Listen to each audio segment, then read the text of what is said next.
What's up, y'all, and welcome to Watchworthy. It's your co-host, Brother Ash. And I'm Miss Christy. Y'all notice anything new about your boy? Yeah. If you're on YouTube, definitely check out our video if you're not on YouTube because you Shaved can the see. cheeks off. Yes. Lost a bet on a football game. We won't get into it. But on today's episode, we're covering the 2024 Peacock docuseries, Reggaeton, the sound that conquered the world. Yes. So everybody should know what reggaeton is. I'm sure you heard it in the club during, a certain part of the night when everybody started to get a little extra more active and shake a Winding little of the bit hips. more. Yeah. Yes. So this documentary is predominantly in Spanish. So just a heads up, if you do not speak Spanish, there are a lot of subtitles. So I had to lock in and pay attention. But it's still like a lot of broken English in there too, so it's not that hard to keep up with. But yeah, it features Daddy Yankee, Raw Alejandro, DJ Negro, Vico C, Shaggy, Karol G, and a lot more iconic people and iconic figures into the reggaeton industry. I will say I don't listen to a lot of reggaeton, so I didn't know a lot of the artists, but I feel like if you are a huge fan and you watch this docuseries, you'll be like, oh my god, that's so-and-so, oh my god, that's so-and-so. Yeah. That's how we are with a hip-hop documentary. Yeah, so But I recommended this one because I just felt like we're music lovers and, it would be great to see the history of a different genre. And I was actually surprised how similar it is to hip-hop. So yeah, me too. I don't really know much about reggaeton outside of hearing it, like I said, at parties and functions and stuff. But yeah, it's a part of definitely our childhood. I feel like us being so close to New York, growing up in Jersey, it was Gasolina. like a lot of that influence. You know what I'm saying? I work with a lot of artists that use reggaeton elements in their music, so I love it. And watching this documentary was super informative. So don't forget to check it out on Peacock, and let's get into it. Yes. So what you should know right off the bat is that reggaeton and the music that we're going to be talking about on this episode all came from the barrios. And the barrios, Brother Ash, are the projects. The Jacks, baby. So departments, just like I feel like every other documentary we hear, it's like it always started out so humble in the projects.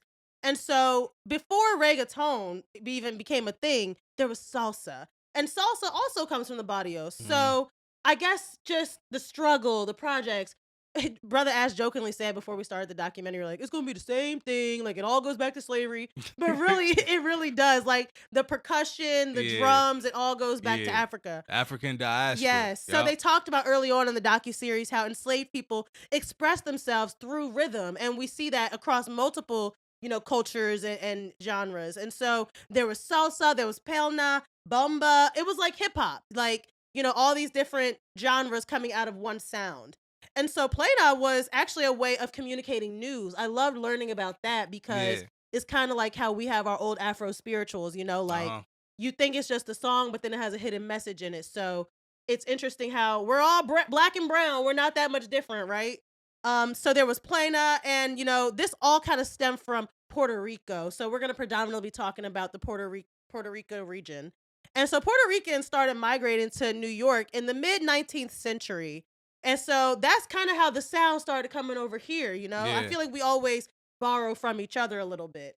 And Puerto Rico is also a territory of the United States, so it's not that far away. And so, you got all these Puerto Rican people moving to New York, and ultimately New York and hip hop, all of everything that was going on during that time, the 70s, 80s, that really started to influence Puerto Rican music and culture. That was a rich time in music too. It was a lot of artists that was pushing the barriers of music, commercial music alone. So a lot of people were inspired during that time of music in all genres, for real. Absolutely. Put a red flag for me for people who do kind of gatekeep. I know I talk about gatekeeping hip hop and stuff, but I'm glad that they weren't back then. I'm glad that they weren't, worried about, oh, you're black, we're white, you're Puerto Rican. Everybody was in on it. It was the Bronx. Everybody was coming up on hip hop at the same time. Boogie down. They were literally inventing it as they went along. So shout out to people like Rocksteady Crew. They had some Hispanic blood and they crew. And shout out to Beach Street. It's a 1984 movie that I've seen on, other hip hop documentaries. I've never actually watched it. I don't think I've seen it. Yeah, we should actually watch it. But that also kind of influenced, Spanish speaking artists and people who were like, hey, there's a place for us in this too. Yeah. So it's great. You can't really know what you can be unless you see it, Yeah. So I love how they were coming out with movies about that in the 80s. And so they were talking about in this docuseries how salsa gangsters, just like we got our hip hop gangsters, they got their salsa gangsters. They were already kind of swaggy with the jewelry and the clothing, just like Big Daddy Kane, you know? OG, triple, triple. Yes. And so that's kind of why rap and salsa images started to collide. Like they would. Red flag. Red flag for you? Not a bad thing, but I feel like every like artist from this era of the 90s, when it comes to like hip hop and reggaeton, like I feel like Big Daddy Kane was just like The it guy. He was the outline. You Yeah. feel me? Like everybody like was like, yeah, I used to want to be like Big Daddy Kane. I noticed that the more and more we watch these documentaries, like he is an icon. Yeah, yo, he for was the real. blueprint. And so that was interesting to see how, like I said, you know, they kind of borrowed a little bit from our style. We borrowed from theirs with the gold chains and the hats. And we were all just kind of, you know, a melting pot. We still are a melting pot, damn it. People need to Yeah. remember You know that what? we borrow from cultures. I feel like Puerto Ricans always been in New York. Yeah, exactly. They have a Like- whole Puerto Rican Day parade and everything. For real, like. And so they were talking about how you got salsa, bamba, all these different sounds going on. They used to have what they called marquesinas, and these are garage parties, essentially. I love that. How people used to just be partying in the garage back then. They said if you had an empty space, you had a DJ, you got a party. And that's kind of I wish we would like bring back for real, you know, like that's really that community where everybody's just enjoying the same music and you might drop a song right then and there at the garage party, you know? Yeah. So it was definitely such a different time. And I know you mentioned the 90s, but we're still like in the 80s at this point. So Vico C, he's a legend because he was the first person to get famous for rapping in Spanish. Red flag that before that, nobody thought like, we want this music, but in our language. You know what I'm saying? Yeah. Like, I don't know why it took so long for people to be like, oh, we enjoy hip hop. Let's put it in our language, you know? It seemed like it would be a natural Right. step, but Or- I guess it wasn't. Or just like, I guess at the time it was just really focused on African American culture, like this is ours. And then they Yeah. were like, hey, we like this too, but can you do it in our language? So Vico C, he was one of the first people. He was actually in the documentary and he talked about like, yeah, I just wanted to share Shout out my to culture. them, because like reggaeton is definitely not hip hop, but they didn't just stand on the outside and complain like, oh, we don't like hip hop because Yeah. they never tell our stories. Like, no, they started telling their own stories in their way. Like, shout out to them for that. Seriously.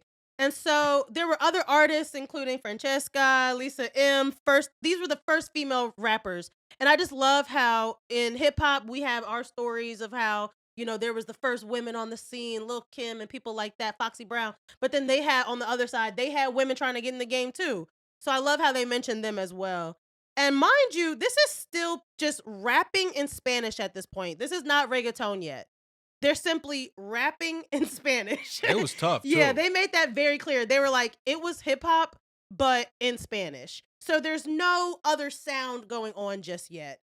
And so in La Perla, San Juan, that's the capital of Puerto Rico, that's like the gutter, y'all. That's where a lot of these artists were coming from. Like the projects, the gutter. The trenches. Yes, just like some of our hip hop artists came from the trenches, selling drugs, everything. They had that kind of lifestyle over there too. And I guess, you know, sometimes it's so far removed, you don't actually think about it. But when I visited Puerto Rico, beautiful island, I did ask my Uber driver, like, oh, what's it like living here? Like, I want to know the realty. Like, and it seems like they have a scrappy life too. Miss Chris D, the person in the Uber car I'll ask who questions. always is talking to the driver or like, that's her for sure.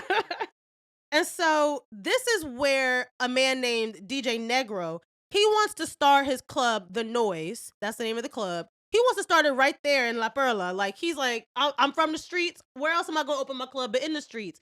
And Brother Ash, you know, I think you can relate because when you was working out of Trenton, some people turn their nose up at Trenton, but that is the capital of our state. Trenton was cool And as you hell, decided yo. to plant yourself right in the thick of it and work there. It was because, and I think this was a similar situation to an extent, because the space I was at was for creatives. Mhm. It wasn't the space where you got people trying to spend $1,000 for a section. Mhm. It was, nah, we're bringing some local talent through. We got local vendors here. Yes. You know, different people booking events, whether it be people was booking Sweet 16s at the same spot that I was hosting studio sessions. I was downstairs, they was upstairs. Yeah. And it was a lady selling knickknacks on the third floor. So it's like, it depends on what you what type of people you're trying to get there. And if you Yes. really want to put on for the community, most of the time the community is going to come there and respect your space. Right. This really was kind of like a safe space for artists and people who were in this underground genre. So the club is called The Noise. But people told him, oh, it's not going to succeed because of where he's opening it up, where he's the location. Red flag. Red flag. Shout out to a hater that's always going to be there. Yes, red flag. Especially because people in the projects want a club too. We want music too. It's always that one motherfucker. Oh, it'll never work. Yeah, well, Fuck you. Joke's on them because that really ended up being like the birthplace of reggaeton. So in the late 1980s, dancehall from Jamaica is making an influence on reggaeton. And it's maybe even more influential than rap, they said. So shout out to them again, like taking pieces from different cultures.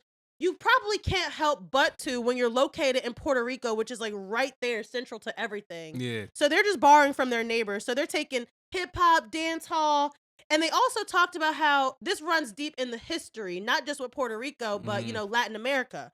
Panamanians have been singing reggae since the 1960s because they said Jamaicans migrated to Panama to help with the Panama Canal. Oh, yeah. So when they migrated, that's the thing. When people migrate and move, they bring their culture with them. So definitely a melting pot there.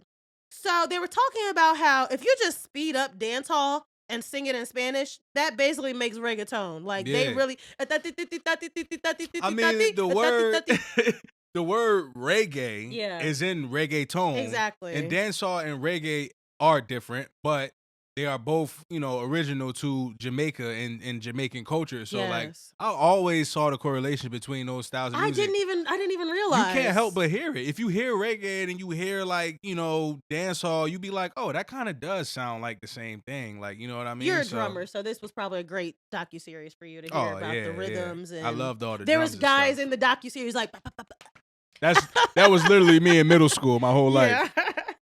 So, it's the early 90s now, and DJ Negro, DJ Eric, Big Boy, DJ Playero, they were the first folks in reggae with a platform. So, like we said, this is all still underground, but, even in the underground scene, you got your guys who are like, oh, that local guy's got a little more clout than this guy. Mm-hmm. So you got this band of guys who are starting to work together. They're making music at The Noise. They said The Noise was definitely a place where underground artists, like, that's your first spot to perform, like, it's like the Apollo, like, you got to perform at The Noise. And so that's when mixtapes started to spread. I love, put a red flag, because music can't seem to spread unless you out here pushing it yourself on physical copies. Yeah. I can't believe it. Like, I wish we could go back to the mixtape era because the streaming got everything fucked up now. It's still avenues for that. I always tell people you got to create your mixtapes. You may not be selling physical copies out your trunk, but you could find a way to make it interesting. You know what I'm saying? In today's age of technology, I just feel like if people can't find it on Spotify, they not listening. But back then, this was an era before Spotify. I'm so happy to hear that mixtape spread across Puerto Rico, and they really combined like rap over reggae and dancehall beats. So now we're finding our sound. Like, this is a good sound. I loved it. The whole docuseries just had me want to dance, And so this niche underground group, they, kept adding to their Puerto Rican flavor, and it really started to get its own sound. So that's why they said, this is like something they never heard before. You can't quite say this is hip hop, or you can't quite say this is dance hall. It's a mixture of all of them. It's just creating their own sound. And it just, again, I just saw the parallels between hip hop and reggaeton, and how hip hop was something that literally had to be invented. And now this was invented. And to hear that it was, we just celebrated like 50 years of hip hop. So it's really only been like 50 years of reggaeton too. It's a very young genre.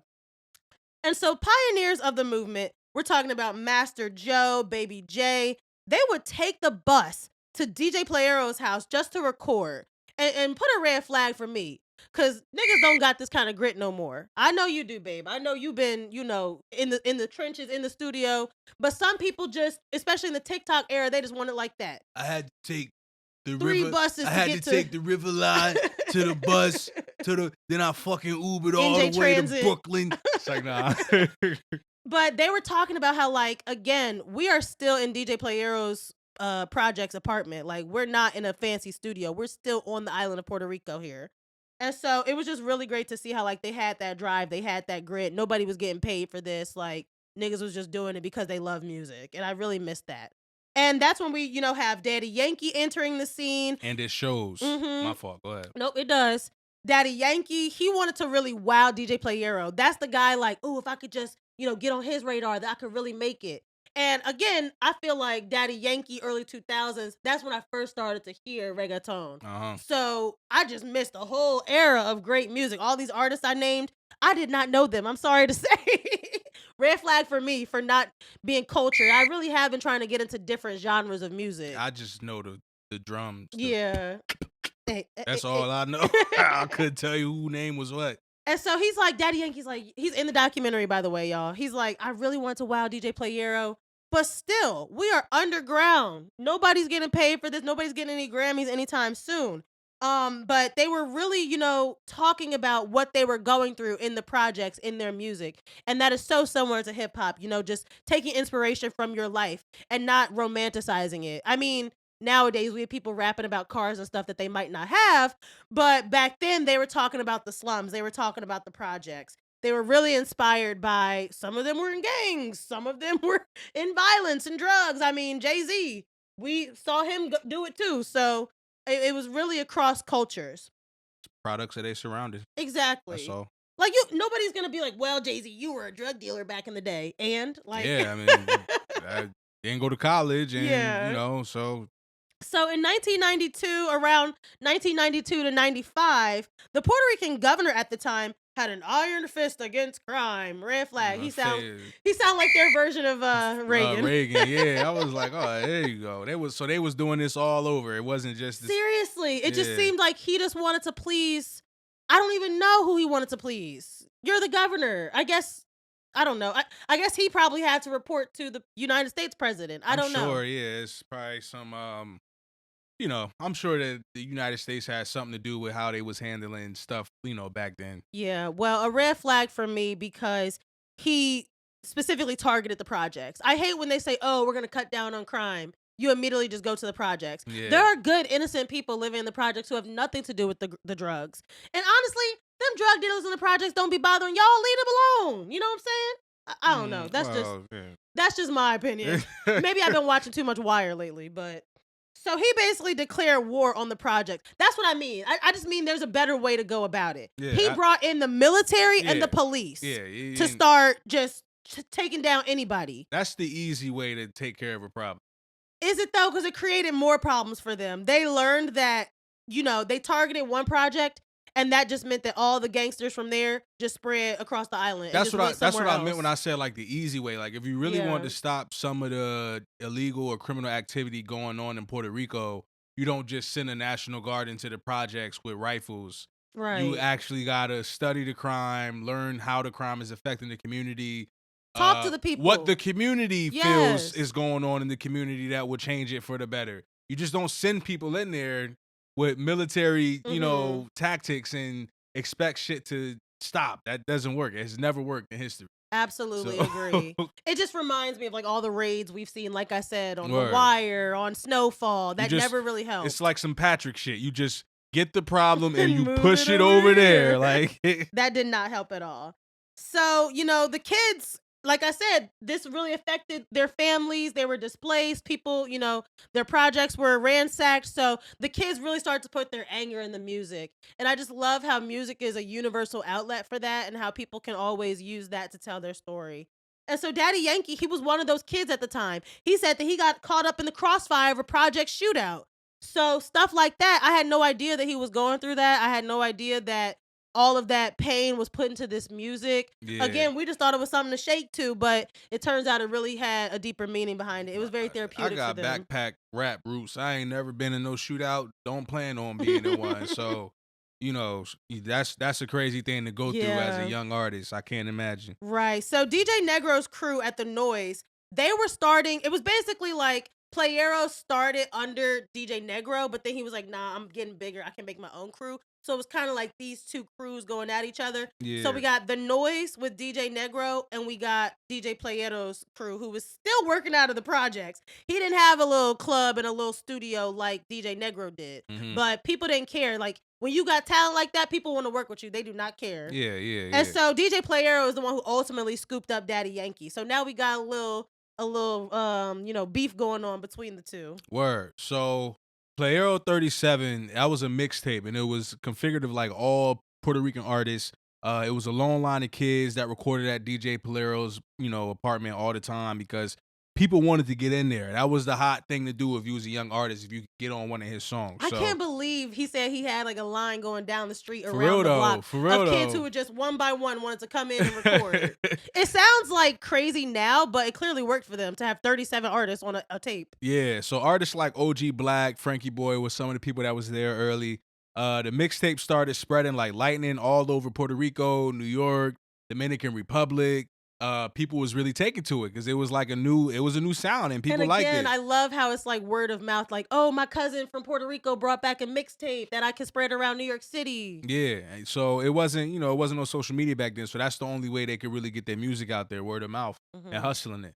So DJ Negro countered with the Noise mixtapes, produced by DJ Nelson. I love this, back and forth. I throw a Hmm. jab, you throw a jab. You know what I'm saying? Like, so the underground mixtape war changed the game for reggaeton. It made artists want to go harder. It made the music more passionate. It just raised the stakes all around the genre. Hmm. So the artist Mexicano was like the underground DMX for reggaeton, and that's a I bold love claim. that. Oh, Yeah. yeah. So, but they 100%, see that for him, and he was that back then. So he performed at the Noise like every other reggaeton artist, but he ultimately joined DJ Playero's crew. DJ Negro was mad about that. He was Yeah. like, he was basically saying like, I built up all these artists. I gave them a platform to perform at MySpace, but then they would go join the And other now they crew. going over there, and Yeah. he hearing them on they mixtapes like, what the fuck? So now the mixtape war is starting to get tense. It's getting personal. Yeah. You got artists like Ivy Queen. She was one of the early female artists in reggaeton.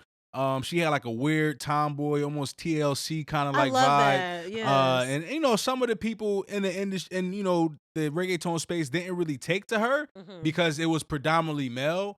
But they knew that like females, which you want to get at parties, right? If you want to Mhm. get people at parties, you get the girls there, the dudes will follow. Yeah. So they knew that she would be something that could be useful as far as getting, the genre more popular. So Mhm. she was the first lady of the Noise. What I was like, her nickname. I love that. Just like Yeah. Rough Riders had their first lady, Yeah, yeah, every yeah. crew needs a girl. Yeah. So both crews were still selling mixtapes from the trunks. They didn't know much about the music industry at all. They just out there figuring shit out as they go. Especially in Puerto Rico, if you know Word. that, the hub of music at the time is New York City and you're all the way in Puerto Rico, you got to figure it But out. what I love about that though, when you're in that position and you're in a whole different market from like the big music market, you can kind of set the rules of what goes Mhm. and what you want to, look for when you're like, DJ Playero or, what I'm saying? Like you get to kind of say like, nah, this is what reggaeton is going to be. Right. So, I mean, obviously like they took a lot from, whatever they could get from New York and, bigger music markets, but I think that that's a golden opportunity when you're in that position, this early in the genre at least. So one of the only music execs that believed in reggae started, reggaeton started selling it on CDs in stores, and it still didn't really sell a lot, so it was still considered underground by the masses. Like But I do people, love how I can't remember his name, but that one guy took a chance on them. Yeah. yeah. So like it was still like it was popular in the right places, but it still was considered underground music for sure. Like Yeah. you wasn't hearing this on the radio yet.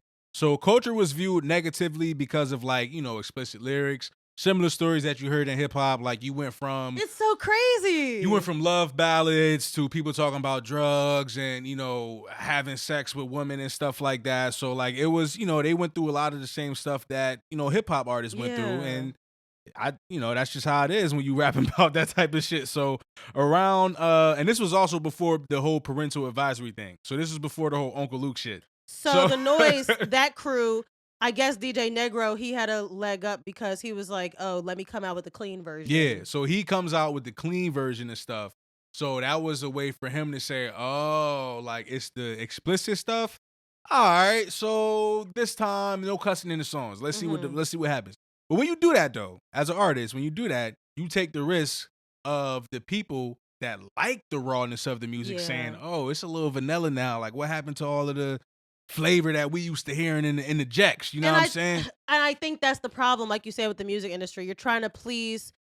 First of all, you have artists who are just trying to express themselves. Then you're trying to please the industry, then you're trying to please the consumers. Everybody always wants something different. You can't please everybody. So you really just gotta make music that's on your heart. Yeah. That's the best way to go about it. For anybody that didn't know, you're welcome. 1994, 1995, the Puerto Rican government went crazy over the lyrics and made reggaeton music illegal. Red flag. How you gonna make a whole Who genre the fuck illegal? are you? Like, how you just out here making music genres illegal? But like, it reminds me of when they went for like NWA and they were like, "Oh, you cannot perform this song ever again." Like, shame on you, man. So thanks to the lawyers of the genre of underground music, it won in court. Yes. So they were able to survive that. Before trial, they seized all the mixtapes from stores. Damn, red flag. Yeah. That's people's livelihoods. Like, you got to understand, like, these DJs and these artists, like, they're young, but they have, like, bills, families and shit. So, like, these mixtapes they selling, these, the money that they making from hustling and being in the music industry, if they making any money at all, they need that shit. Nobody talked about a day job, honestly. So for the government to just come in there like taking on, what the fuck did y'all do with them? Y'all just threw them away? Like, that's fucked up. I guess so, literally. That's crazy, man. I couldn't believe that. So yeah, so they seized all the mixtapes. The only one that was left was the Noise 3 because it was clean. Yeah. So it was basically it was free publicity for them because it's like, oh, you got nothing else to listen to, so now you gotta listen to us. So the Noise Crew got more TV and radio interviews. They started to get a lot more, face in the line in the spotlight. Mm-hmm. So that was good for them. Artists were very faithful to DJs, but then they started producing their own projects when they saw that DJs and producers was making money, but the artist was like, damn, like, we went from recording in his apartment to his house. He got a ring for his wife. His baby has a nice crib. Red flag. I don't have any of these nice things, but I'm working just as hard. And he wouldn't have these nice things if I hadn't came in that studio and did what I did. It does sound like the same thing that always, hinders the progression of a genre where somebody's got to make the money and they don't be splitting it evenly. We learned that TLC was broke and they had hits. So then you got to say, though, did it hinder it or did it cause the genre to grow in a way? Innovate, because that forced the artists to work closely together. Mm-hmm. So they didn't have to just run everything through their producers or their DJs because they like, man, we got to figure out a way to get some of this money in our pockets. Yeah. Artists like Chezina, Baby Roster, Gringo, they did well on their solo careers. And the albums that the DJs was, behind and that they were, pushing started to kind of fall to the backside because the talent has got together now. No offense to the DJs, they had a lot to play with it too, but it's... No, it reminds me of like DJ Drama, Gangsta Grills, we got the hottest music. But then after that, it was like, oh, 50 Cent just dropped the album by himself. He don't need you, Yeah. But it's the best is when you get people working in harmony. And that's why it's always good to be upfront and make sure everybody get paid what they're owed. And that's just good business. That's not just music. That's just... Side note, that kind of reminds me of like DJ Khaled, how he can bring all the artists together, but like he don't ever perform himself. So fuck no. What do you think about those albums? Did you even listen to his last one? Hell, I don't know if I listened to the last one thoroughly, but I love those type of projects because compilation albums, a lot of artists are either hermit crabs, have huge egos, or just so busy they can never, even think to get Justin Bieber and 21 Savage on a song. You know what I'm saying? Yeah. Like, they live in two different worlds. Like, Justin Bieber is the Biebs, and 21 Savage is an uprising artist from Atlanta that does gangster music. But DJ Khaled gets them in the same room, and now they got hit records together. So that's dope. So I love music like that. I'm not going to hate on it. Around 1997, 1998, Rafi Pina and Eliza White Lion were the best A&Rs at the time. So they were the A&Rs that everybody wanted to get their attention. I'm glad they had like you know how it is when we're black and you walk into a room and you see a bunch of white music execs, but you see that one black person who's rooting for you. We've seen the Kanye documentary before, how he literally had to like make friends in the office just to get somebody.